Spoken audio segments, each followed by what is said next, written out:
Good morning, everybody. I'm just going to train this on Bonnie and her little almost 5-week-old hoodlums and give you a little update on a couple of things.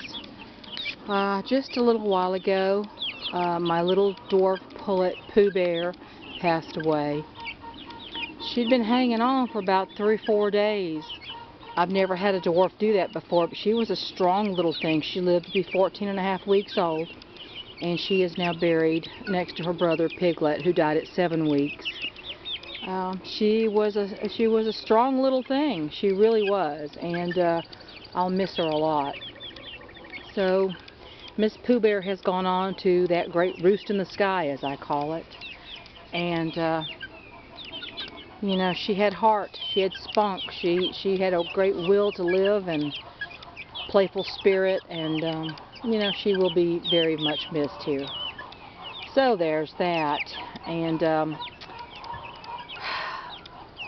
I'm going to be getting some better equipment. Hopefully it will be better than this little Sony CyberShot camera. I see all my subjects have left me. Hopefully it'll be better. My son gave me a $50 gift card from Amazon for Mother's Day. And I used that and added some to it and got me a little handheld camcorder that's supposed to be really good. Had some really good reviews, and we'll see how that does. I have to learn to use it. Hopefully it'll be less shaky, a little bit better videos for you than I've been able to provide so far. And well, anyhow, that's pretty much my news for the day. I have a hen, a 3-year-old barred rock hen who has, she's 1/4 Delaware. She's a sister of my oldest breeding rooster, Atlas. She was laying about 2 weeks ago, and I remarked to my husband that her shell quality was actually a lot better than it had been.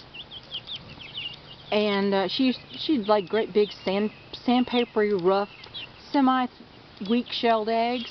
They were not hard shelled eggs. She'd been doing that for quite some time. Hey, Bonnie. She says, "Who are you talking to, Mom?" She'd been doing that for quite some time, and so much so that I could never put her egg under a broody. I'd have to have it in an incubator. But she was laying better quality eggs, and then all of a sudden she quit laying, and I looked at her and she wasn't molting, and then all of a sudden she was laying down a lot. Everywhere she'd go find a place to lay down, and I said, you know, something's really off with Rose. She's not right. Something's wrong. Well, Bonnie's getting a little rough with those babies. She may be about to reject those babies here. Sorry, squirrel.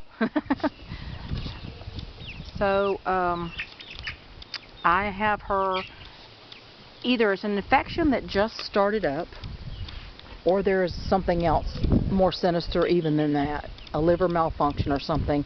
I picked her up. She was very bloated. So I have her separated in the hospital cage where Pooh-Bear was. She's had some penicillin, but I didn't want to keep sticking her, and I went ahead and gave her 2 big doses of penicillin by injection. And now I've got her on some water-soluble duramycin. I actually still had some of that left over from before the ban on that stuff. And I don't know that's going to do any good. Usually if it's a reproductive infection, it doesn't usually do a whole lot of good. But since she was only recently laying, I thought, well, what have I got to lose? I'll try it. If it doesn't work, then it was probably not reproductive. It was something else.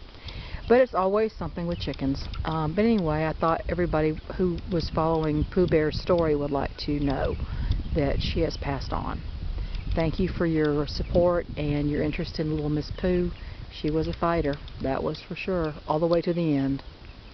You guys have a nice rest of your week, and I will talk to you soon.